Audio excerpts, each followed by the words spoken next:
Happy April. What is it, the 18th? It is. And snow. Hello, sunshines. Welcome to BunniPhish Crafts. It's the 18th. I told you that outside. And this is episode 16. How are you? I am a little smushed looking because I was wearing a hat in the outside. Yes, it is the middle of April, and yes, it is still snowing because Michigan. Why not, right? The kids at school were very, incensed because it's snowing, but my birthday is at the end of May, and when I was in kindergarten, I was supposed to go on a field trip on my birthday to the zoo, and we woke up to snow, but then it was like 60 by the time we left to go on our field trip at 9 a.m. So Michigan does what Michigan wants to do. How are you? Did I introduce myself? I feel like I did. I'm Heather, BunniPhish. This is not my house. This is the yarn shop that I teach at on Monday nights. And I like to start off my vlog here because it's quiet and my house is not quiet. There's a lot of people who live in my house and animals. So we start out here so that I can introduce things. Let's talk about some knitting. I have made pretty okay, not great, but pretty okay progress on the sweater since you last saw it. So this is where it was yesterday morning. And then this is how much I've done today. So a couple inches. It's stockinette. The sweater is Dovetail. There's an actual designer on it. You can get it through Manos del Uruguay, Fairmont Fibers. It's linked below, but the actual human designer is probably on the page I just dropped. Yes, the actual human designer is Quinn Reverendo. Yeah, that's how I would pronounce that. So yeah, the sweater, I've done all of the fun parts of the sweater and all of the tricky parts of the sweater, and now it's just knitting down the body to the ribbing. And let's do a little yarn check. This is how much I have left of each of them. I don't know how many grams that is, but once I get close to the ends, then I'll start the ribbing. If I have to pull back to accommodate ribbing, that's fine. So the yarn is from Humble Bumble Fiber Co. There's the tag. I have two balls of I guess this would be the main color. This is Tempest. This aqua color, tealy color, not really aqua, this tealy color is Cherenkov. And then the minis were part of a pack, and I don't remember what the mini pack was called. I bought this yarn when Humble Bumble Fiber was going to stop dyeing yarn, but they may have started dyeing yarn. I feel like I saw that on their Instagram. However, when I was looking up Humble Bumble Fiber Co. via Google, it didn't pull up. So I guess I'll try to make sure that this Etsy link is linked below if they are still dyeing yarn, if there's anything in that shop. If it's not linked below, you'll know it's because there's nothing in the shop. And so they're not dyeing anymore, but I really like these colors are very different than my norm, but I like them. So that's the sweater. I did a lot of work on this sock yesterday. I put in 2.5 stripes, and then I almost finished out that last stripe today. I didn't work on it very much yet today. This is the zipper sock by Patti Waters. It only took me 3 weeks to remember the designer's name. The yarn that sorry, covering my face. The yarn I'm using is Fiber Nymph Dye Works. It's an inversible set. So the other sock had thin charcoal stripes with thicker light gray stripes. And yes, this is the second sock. I am making them for my boyfriend, and I am just trying to get this through the leg this week. That is the goal. So I need 6 stripes, 6 of the dark gray stripes in this pattern. I have 4. I only have to do 2 more this week to meet my arbitrary goal, and then I'll be good. But I also started something yesterday because I needed something that I could like walk around the school with. The sweater is obviously too big to be walk around knitting, and this sock is too complicated. It's not particularly difficult. It's a 2-round repeat, but the zipper portions are made with twisted stitches, so it's just a lot, and I can't be walking through the halls and looking down at my knitting all the time. So I started something vanilla, which if you know me, you know vanilla knitting's not my favorite, but look how fun this is. This is a scrappy sock using Manos del Uruguay Alegria for the gray, and then Little Bay Blue scraps for the stripes, and I haven't decided. I think I have, why don't I just pull them out? Let's just look. So I have this many minis left. So 2, 3, 4, 5. Oh, were you counting? I'm sorry, that's so rude. I have 5 minis left. I'm sorry if I threw you off. After I finish the one that I'm currently working on. And I need to decide if I want to, I didn't weigh any of these. I don't know what size they are. I'm just using them in color order as they come up. So I need to decide, this is about half of the length of the leg of the sock. Do I want to make a pair of scrappy socks, or do I just want to use all of the scraps in this one sock? What I'm doing with the gray is, well, what I'm doing is I have a 60 stitch sock, and I did the cuff in gray and 1 round in gray so that it would be stockinette, and then I changed to the purple, and I worked that until the mini was completely gone. And then I did 2 rounds of the gray, stopping where the last purple stitch was, and I added in the blue, and then, you know, worked to the end of the mini. So the beginning of the round for the gray shifts every time I use up a mini. And as you can see, I don't have any ends to weave in because I have been knitting over the ends, which means when I'm getting ready to start a new color, I knit over that end and then drop the old color and knit over the old color's end. And that is how I'm making this not be a lot of work for me. I'm also trying to decide, so if I make a pair out of this, it will be for Patrick. But if I just make a single sock, then it's going to be for me, and it is going to be, it's going to be a companion to these socks, right? Because that's the minis. So I don't know. And I have to decide that because Patrick and I have slightly different size feet. I need to knit like 5 extra rounds for his socks. So I can't just be like, oh, I'll just knit them and we'll see. No, I need to know.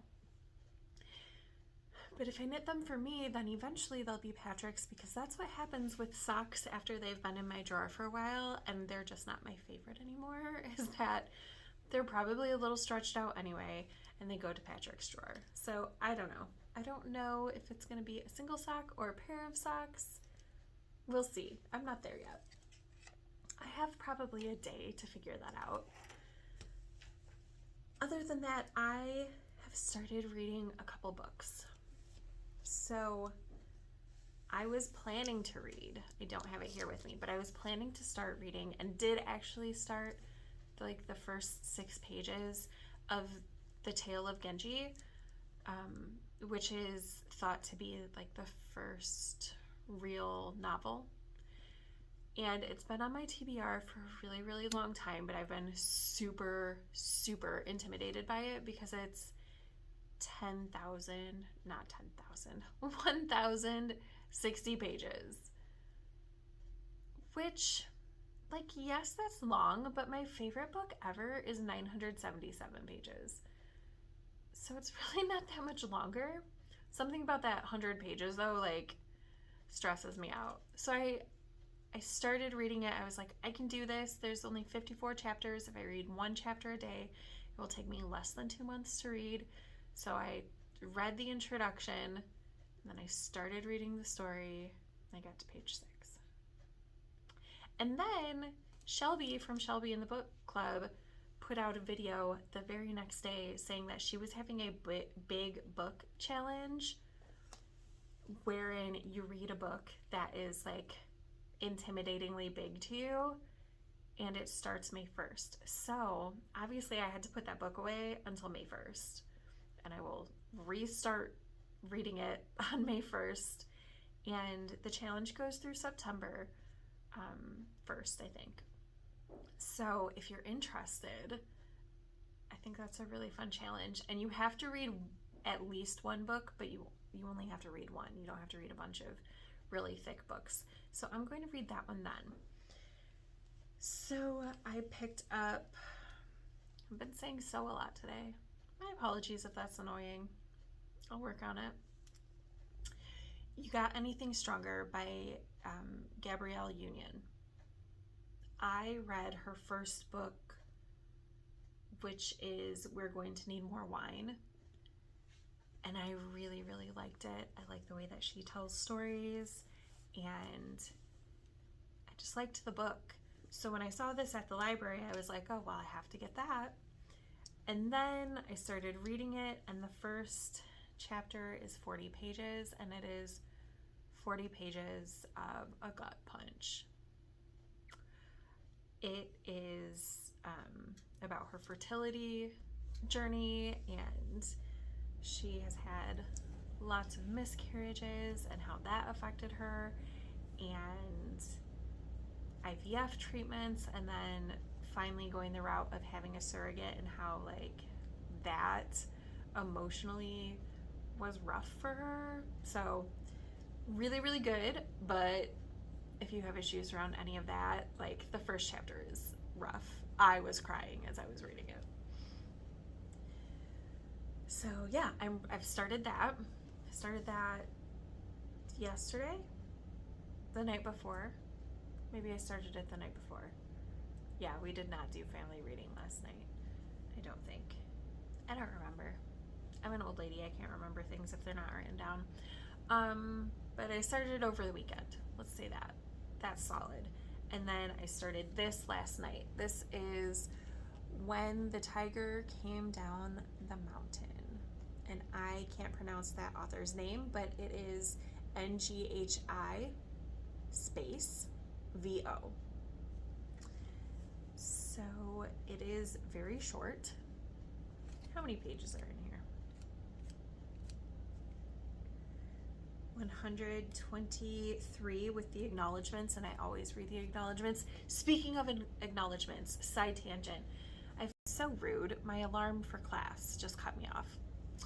So rude. I finished Blackout over the weekend, and it was really, really cute. And then I read the acknowledgements, and the acknowledgements had me crying, like sobbing, because all of the authors were just so nice about each other. And some of that was probably hormonally related, but it was just so nice to read about women supporting other women and like being so nice. Oh, it was so good. The acknowledgements were so good. So 123 pages with acknowledgements, and I am on page 40. Started it last night before bed, woke up, started reading it again. I read it on my lunch break. It's really, really good. This is the second book in the the companion to the Empress of Salt and Fortune. So same main character, the cleric, Chi. I don't know how to pronounce it. Chih. How do you say that? If you know, let me know so I can be better on here. I'm super excited to read it. It's, even though I'm 40 pages in, like the story is just getting started kind of. It's gonna be so good. It's already so good. I'm excited to read this. So that is what I have for you today. And I will see you later in the week. Bye, friends. Hello, sunshines. Happy Friday. You're joining me from a place we have not been together in a long time. I'm hanging out on my bed because I am fine now, but I've been having like somatization issues the last few days where my stress is manifesting as an earache. My ear is fine. I know this because the ear feels like stabbing pains when there are stressors, and it's fine when there aren't. Wednesday, I was in pain from like 9 a.m. on. It's testing season at school, and there is stuff going on in my personal life that I don't want to talk about with you, but it's been very stressful. So, and then Wednesday we just got thrown for a loop and stuff. So, like everybody's okay. We're all fine. It's just stressful. And then yesterday I mostly didn't have ear pain, and then I did a little. And then today, it came on really, really fast, and it was terrible. And I left school, and like literally right when I pulled out of the parking lot, it was gone. And then I came home and I told Patrick about why I left school, and I had like a single stab of pain as I was telling him. And then I forgot my book at school, so I had to decide what book to read. And that was apparently too stressful because I had a stab of pain from that. But other than that, I haven't had any ear pain since then. So yeah, that's where I'm at in life. I'm very, very stressed and trying not to. So let's talk about what I'm reading. What I left at school was If Beale Street Could Talk by James Baldwin. I've never read, I don't think, anything by James Baldwin, and If Beale Street Could Talk has been on my radar for a long time. Plus it's a fairly short book, and it's a small paperback that I could easily carry in my work things. So I'm only on page 40. It's not very long, probably like 240 pages. I don't know for sure, but I'll turn you around so you can see what I've been doing this week. First, I have my sweater, and I've done probably right around 4 inches of knitting. I don't know, I'm really bad at judging, but from here to here since Monday. So, and this marker is, my goal is to do 2 inches today. So I'm well on my way to that, but I know I'm not at 2 inches. So I'm going to keep knitting on this, but it's very, very boring. Oh, I don't think, yeah, did I or did I not have the sleeves done? I must have had the sleeves done if I was down here. So I must have had the sleeves done. Oh yes, because I tried it on. So yeah, this is the Dovetail Sweater, which is in the boring stages. And I have 2 balls of about that size left. Where's the other one? So about the same size, and I have them in these little cozies. This one fell out of its cozy because I'm working from the outside, and when the balls were bigger, I would pull them out when I worked the particular round that I was working on with them, because I'm doing helical knitting, kind of, except I'm not doing where you slip 3 stitches. I just find that like extra work and fiddly, and then your beginning of the round is all over the place. So I'm just changing them at the beginning of the round and being mindful to keep that first stitch tensioned evenly. And it works fine for me, but I know that it wouldn't work fine for everybody. I'm also doing those increases down the side that are not in the pattern so that I have more of an A-line shaping. So now that they're smaller though, the yarn pulls off of the, well, not this one because I just put it in there like a mess, but the yarn pulls pretty smoothly even inside the little things, cozies. But the cozies keep them from unraveling and becoming a big mess. So that is the sweater. And then I have socks. This is where I was on Patrick's sock on Monday. So I finished the leg, I did a heel flap and heel turn, and now I'm working down the gusset. This is the zipper sock. And then I was here on this sock on Monday. So this is the sock where I wasn't sure if I was going to make a single sock or make a pair. Well, I've decided to make a non-matching pair. And I decided to put the first one on hold because I ran out of this scrap of yarn and I only have a handful of rounds left before I'm going to start the heel. And I was halfway through the number of minis. But obviously the minis are different sizes because these stripes are not the same size. So I decided to start the second one.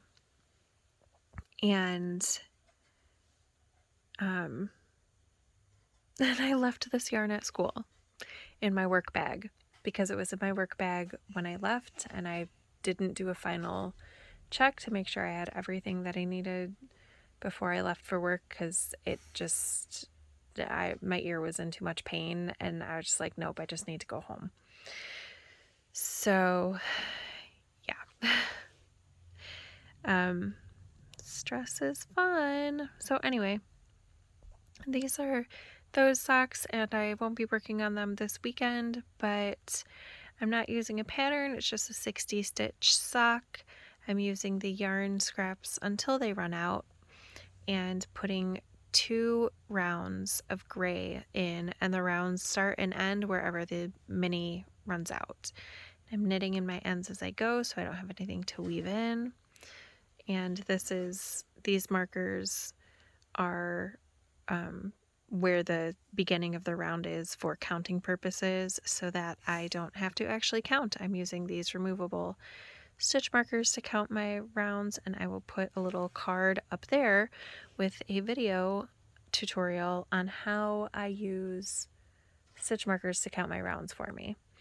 So that's what I'm doing there, but you won't see these until Monday. I will see you tomorrow at the yarn shop probably. Oh wait, books. Let's talk about what I'm reading right this minute. Well, I accidentally left If Beale Street Could Talk at work, and this is the book that is due the soonest at the library, other than my really long book that I'm not starting until May. I think I talked about that. So I started The Duke and I, which is a Bridgerton book. It's Daphne's story. It's by Julia Quinn. I'm about 20 pages in. And I watched the first season. I have not started the second season of Bridgerton. And one of the ladies who I teach knitting to, she said that she liked the book more than she liked the show. And I liked the show very much. So I am hoping that I like the book a lot. I will talk to you tomorrow about the other 2 books that I finished this week. I don't have them in my room right now, so I'll talk about them tomorrow. But I'm about 20 pages in, so let's see how much sweater and sock I can get done by tomorrow morning before work, and also see how far I can get in this book, because I'm not reading anything else. I finished my other 2 books Hello sunshines, welcome back to the yarn shop. It is Saturday and I'm feeling so much better than I was yesterday. I really forgot, hold on, my hair is sticking out weird and I don't like that. Okay. I totally forgot how much knitting and reading I can get done if I don't mom.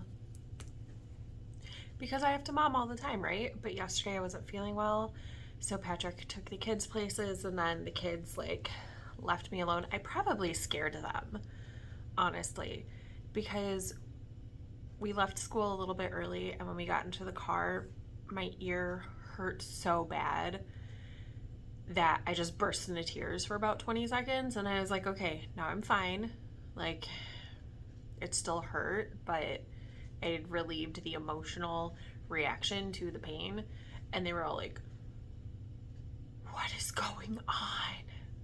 So they were all really cute and solicitous the rest of the evening, even though I felt better. They were like, are you sure you're okay, Mom? You're okay? You're okay, Auntie Mama? Yeah, I'm okay. Anyway, feeling much better today. So hopefully hopefully my stress level like stays at a manageable level. Some of the things that are stressing me out are like being resolved now. So maybe I'll tell you about them later, maybe not. I don't know. But I'm feeling better today is where I'm getting to. And that is because I spent the whole evening knitting and reading. So let me show you the least impressive. I didn't even pick up the sock. Never mind. There's nothing to show about the sock. No progress done on the sock. But I feel like there will be progress made on that tomorrow. So watch to the end of this video if you want to see my sock progress on that tomorrow, because I'm going to close this out today. I did do so much work on my sweater. Where is it? So here's my little elephant, and like, yeah, that doesn't seem like a ton of work, but I'm actually on the bottom ribbing now. I didn't realize yesterday that I was so close to finishing the sweater. I'm glad I am, because this is what I have left for my 2 balls of yarn. This is obviously the one I used for my swatch, which, by the way, I don't know if I ever mentioned what I did with the swatch, because the swatch is no longer. I've used it up. The swatch is what I used for the sleeves. I think that I had to attach yarn to, I know that I had to attach yarn to one of the sleeves to finish it. I think I needed to knit about a round and a half and then do the bind off with attached yarn, but that's where the swatch went. So this is all I have left for the ribbing. My intent right now is to do, how many more rounds? 9 more rounds of ribbing and then the bind off. I don't know that this is enough to get me there. You'll know before I will, kind of. Like, you'll know right in this moment, whereas I have to wait until I do it, whether or not I got to that point. But this sweater is going to be finished today. I am so excited.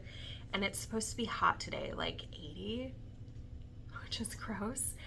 But the bright side is that means that this should be able to block fairly quickly. I'm super excited. Look at it. Almost done. Almost there. Maybe I can wear it on Monday. I don't know what the weather is supposed to be like on Monday, but that would be fun. I could wear it to my knit class. I could wear it to school. It could be done. And then all of the kids at school could like see that when you keep working at things, working away, isn't knitting just an exercise in persistence. If for some reason the sweater doesn't get finished today, it's not the end of the world, because it's only 9 rounds, but it's 9 rounds of 1 by 1 half twisted ribbing. So I'm knitting the knits and purling the pearls regular. And I don't know for sure how many stitches my sweater has, but because I've done some increases, but what I would have started at before increases is about 345 stitches per round. Sorry if you can hear them collecting the dumpster in the back. I don't know if you can hear that or not. I'm just gonna keep talking, and if you can hear it, that's what it is. So that's what I have for knitting progress for the overnight, which I feel like is a lot. I'm pretty proud of myself. And what I did during that reading time, or not reading, that knitting time, is I read. Mostly I read. I read more than I knit, because I would be like, oh, I'm getting tired, and then I would be like, nope, totally awake, I'm gonna knit some more. So I basically finished, I did finish The Duke and I. So there's like the story proper, and then there's the second epilogue, which Julia Quinn released on her website originally, and now it's printed with the books. So I'm reading the second epilogue, and then there's about, I don't know, a little bit of stuff behind the book. 8 pages, I suppose. And then there's some information about the other books, so I'm going to read those. So I probably have another 20 to 25 pages of reading in this book, even though, like, officially I'm finished with the book. Does that make sense? Where do you count books finished? I would really like to know, because I almost always read the other things in the book, like about the author, acknowledgements, author's notes, discussion questions. What does this have in the extras? Behind the book, so probably information on any inspiration and stuff. I always read those things. Do you read those in your books? I always read them, and sometimes I regret reading them.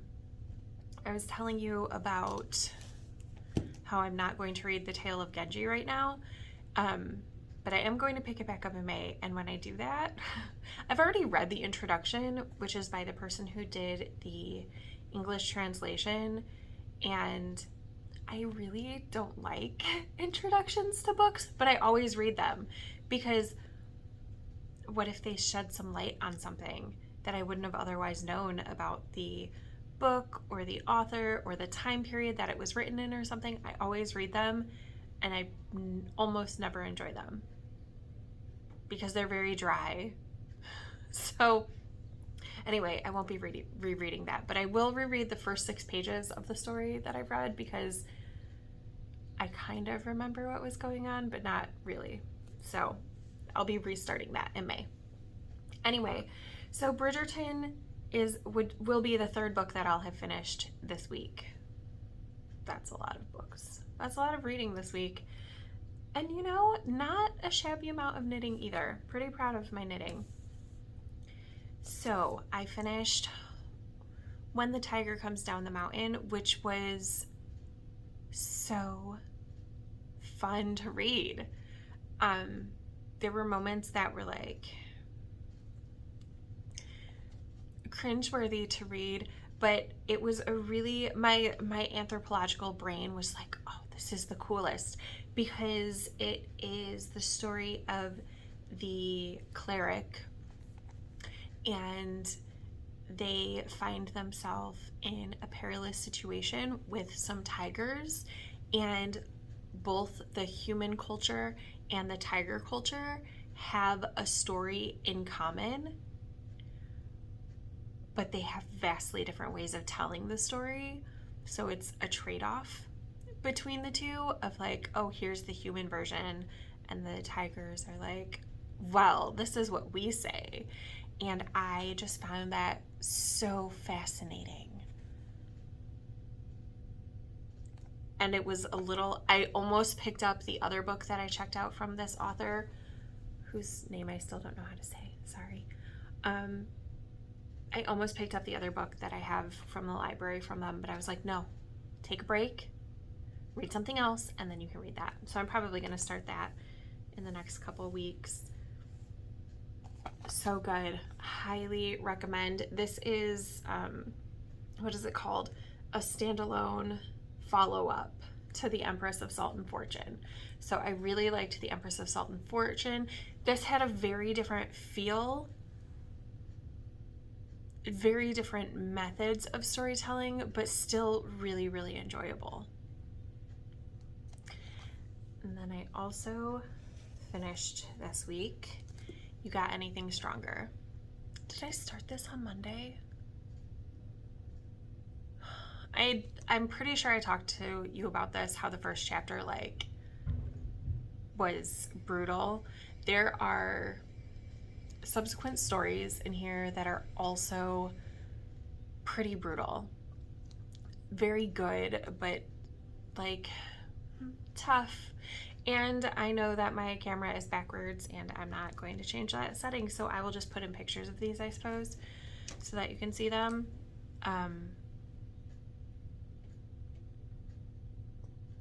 Very good. Highly recommend. And I don't necessarily think you need to read We're Going to Need More Wine first, but I do also recommend that one. Gabrielle Union does a really good job sharing her stories, and I like it a lot.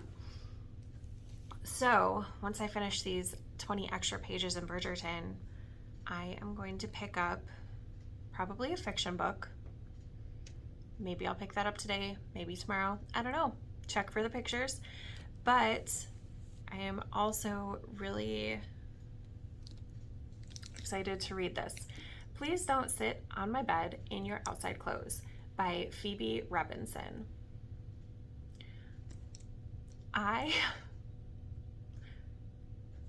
This Please Don't Sit on My Bed, like, my boyfriend and I fight about this all the time because he sits on our bed in his outside clothes. It took me like a year and a half to break him of the habit of just putting his shoes on the bed. I know, it's so gross. It's so gross. We're getting there. We're getting to less of the outside clothes on my bed.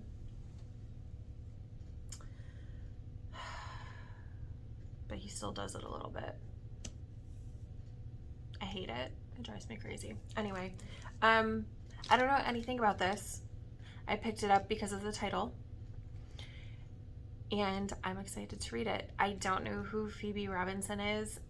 That might be like a slight to some of you. I don't know, but I don't know who Phoebe Robinson is. I picked it up purely for the title, and I am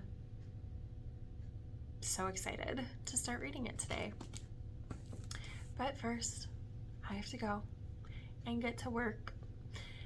So I hope that you have enjoyed watching. If you have any questions, put them down below. I know I've asked a couple questions, so if you were thinking of typing an answer, of sending me an answer, remember to do that so I can respond to you. Because, you know, as much as people, especially my kids and my boyfriend and my students, think I'm a mind reader, I'm not. I don't think I would want to be. That sounds like too much responsibility. Make sure to take time to listen to your body. If it's saying, hey, this is a situation we need to step back from. I feel very lucky that I was able to leave work 30 minutes early and like decompress and stuff. I am very fortunate in having a partner who will take the kids when I'm not feeling well. So that's fantastic. And he brought me sushi for dinner. Sushi's my favorite. So I hope you have a support system of some sort for when you're feeling overwhelmed. Oh my gosh, I'm gonna start crying. Okay, there was no crying, but there was noise in the kitchen behind me because I'm at the yarn shop. I hope that you find some joy and some peace this week, and I will talk to you in about a week. Bye, friends.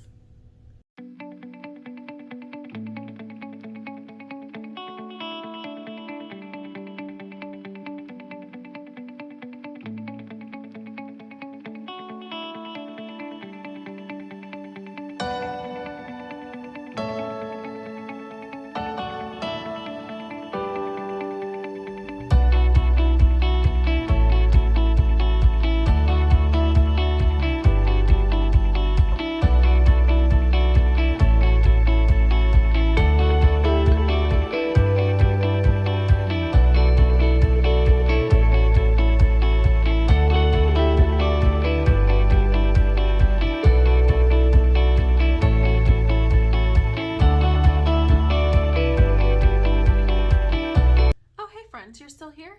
So am I. So I'm putting this at the end because we're going to talk about some sensitive things. So if you have small humans or you're not in a space to hear about it, I want to talk about something that bothers me so much in the Duke and I, and that is content warnings. I'm going to be talking about sex and rape. So I'm going to give you about 10 seconds to go. If those are things that you are not here to hear about right now, totally get it. But 5, 4, 3, 2, 1. All right. So in The Duke and I, there is a scene where the main character, Daphne, and her husband, I think his name is Simon, they're having consensual sex. And then, well, it's not consensual sex. It's kind of consensual, but he's drunk. Like, he's super drunk. And he's into it or whatever. But he has previously stated that he doesn't want to have kids, and the way that he's been facilitating he doesn't want to have kids is the pull-out method. And she refuses to let him pull out. And it makes me irate that other people aren't talking about this and aren't like, this is a huge deal. This is a huge deal. It's a gross, terrible thing to do to another person. Like, that's not the way to be like, well, I want kids, so we're doing it. Are you serious? This is a thing that you should discuss more. Especially because he was like, he didn't want kids before they got married. He said he couldn't have kids, and she thought it meant that he was unable to have kids, and he couldn't mentally at that time have kids because of trauma. So I don't understand why this isn't a bigger deal. Like, is it because it happened to a man versus to a woman? Because if there was a woman who was drunk and was going along with it, and then a guy came inside her because he wanted to have kids or whatever, everyone would be like, rape. That's rape. Period. Rape. Right? We're at that point where that would be rape. Nobody's going to be like, well, she shouldn't have been drunk. And also the possible argument that, oh, they're married. So, being married does not give the other person ownership of your body. That's disgusting and gross and not okay.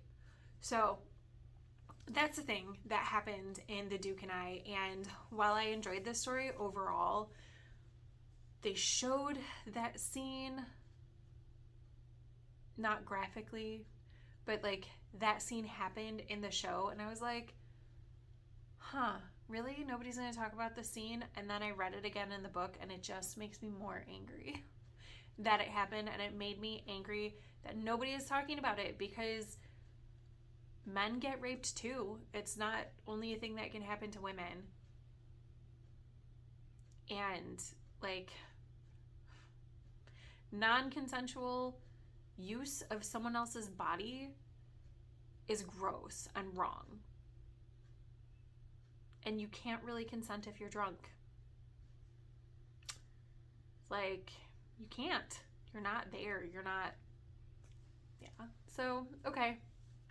That is the end of my rant. Thank you for sticking around if you did. And I'll see you in about a week. Bye, friends.